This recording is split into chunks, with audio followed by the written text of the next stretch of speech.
प्यारे बच्चों, आज मैं आपको क्लास 7 का जो प्रश्न नंबर 7 है वो बनाना सिखाऊंगी। एक समद्विबाहु त्रिभुज बनाओ जिसकी ऊंचाई क है और आधार के कोण कोण ब के समान हो। बच्चों, मैंने पहले वाली वीडियोस में भी बताया था कि आपको ऐसे एक रफ आकृति बना लेनी है। जैसे समद्विबाहु त्रिभुज है तो दो भुजाएं बराबर होती हैं इसकी। इस तरह से आपको एक रफ आकृति बना लेनी है। चाहिए स्केल से बना लेना, चाहिए हाथ से बना लेना आप, क्योंकि इससे आपको पता चल जाता है कि क्या क्या दिया हुआ है। तो जिसकी ऊंचाई दी हुई है इसमें, तो ऊंचाई मैंने पहले वाले में ही बताया था कि शीर्ष से जो हमारा आधार है वहाँ तक की जो सबसे कम दूरी होती है, जैसे यहाँ से यहाँ तक मिलाएंगे तो ज़्यादा दूरी हो जाती है इसकी बजाय अगर यहाँ से मिलाएंगे तो दूरी ज़्यादा हो जाती है। और ये पूरा 90 डिग्री का कोण भी बनाता है। और जो समद्विबाहु त्रिभुज होती है हमारी, उसके अंदर ये आधार को समद्विभाजित करती है, जो ये ऊंचाई होती है ये। तो ये बातें आपको याद रखनी है। और इसमें आधार के कोण दिया हुआ, कोण ब के समान दिए हुए हैं। ये आधार के कोण दिए हुए हैं बच्चों, ये कोण ब के समान दिए हुए हैं। ऊंचाई दी हुई है, एक तो हमें ऊंचाई दी हुई है और आधार के कोण दिए हुए हैं। तो इससे पहले वाला सवाल जो 6 का सवाल था बच्चों, उसमें जैसे हमें ये दिया हुआ था कि समद्विबाहु त्रिभुज बनानी थी, उसमें भी जिसमें शीर्ष कोण दिया हुआ था, ये ऊपर का कोण दिया हुआ था और ये ऊंचाई दी हुई थी, तो ऊंचाई लेकर हमने शीर्ष कोण ऐसे बना दिया था। लेकिन बच्चों, अब इसके अंदर हमें क्या दिया हुआ है, हमें ऊंचाई दी हुई है और ये आधार के कोण दिए हुए हैं। तो ऊंचाई पर हम आधार का कोण नहीं बना सकते हैं। तो क्या करना है हमें एक, पहले तो ये ऊंचाई लेकर दिखानी है इस तरह से।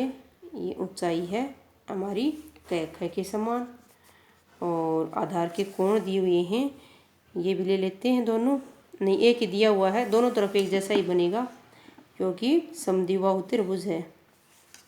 तो ये कोण ब के समान दिया हुआ है।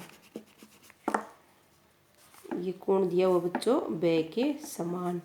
तो ऊंचाई पर तो हम इसके ऊपर तो ये बना नहीं सकते हैं, इसलिए हमें अपने आप से एक आधार मानकर चलना है। ऐसे आधार ले लो आप, कोई रेखाखंड ले लो बगैर मापे हुए इस तरह से।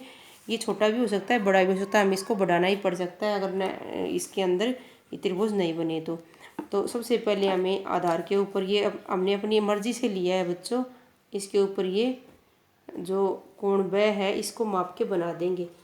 ये मैंने आपको कल भी बताया था कि कोण के समान कोण बनाना 6ठी क्लास में आता है और मैंने इसकी वीडियो बनाई है जिसमें आप देख सकते हो। फिर इसको माप के यहाँ से काट देना और दूसरी तरफ भी इसी तरीके से इतना ही कोण में बना, नहीं दूसरी तरफ नहीं बनाना बच्चों, सॉरी, क्योंकि हमें पता ही नहीं है ना आधार कितना है।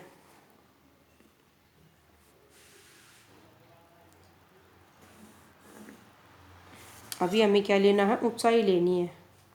जो ये क ऊंचाई है बच्चों, ये लेनी है और इसके अंदर दो जगह रखकर इस तरह से समांतर रेखाखंड लगाना है। मैंने 6ठी कक्षा में आपको ये समझाया था कि रेखाखंड के समांतर रेखाखंड कैसे लगाते हैं। तो अब ये ऊंचाई का माप लेकर हमने दो जगह से चाप लगाई हैं, इनको मिला देते हैं और फिर ये हमारा शीर्ष बिंदु आ जाएगा। जैसे इसका नाम ब रख देते हैं, ब कोण बनाया था ब नाम रख देते हैं, ये ए हो गया। और अब क्योंकि ये समद्विबाहु त्रिभुज है, इसके अंदर ये भुजा होगी उतनी ये इधर वाली भुजा आएगी, तो हम इसको माप लेते हैं। इधर से मापना है बच्चों, इसको ऐसे ब तक प्रकार खोलना है इस तरह से। ये देखो ऐसे ब तक इस तरह से प्रकार खोलकर इस इधर लाना है। जो हमने ये आधार माना था, इसका एग्जैक्ट तो हमें पता ही नहीं था कि ये कितना लेना है। मैंने आपको पहले ही बताया था कि ये आधार वाली लाइन हमें माननी है।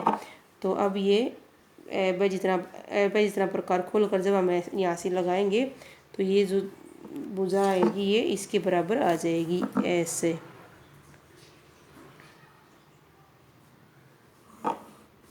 ये ए ब स। तो बच्चों, इस प्रकार से ये ए ब स समद्विबाहु त्रिभुज प्रश्न नंबर 7 हमने बनाया है। आप भी इसको अपनी कॉपी में बना लेना।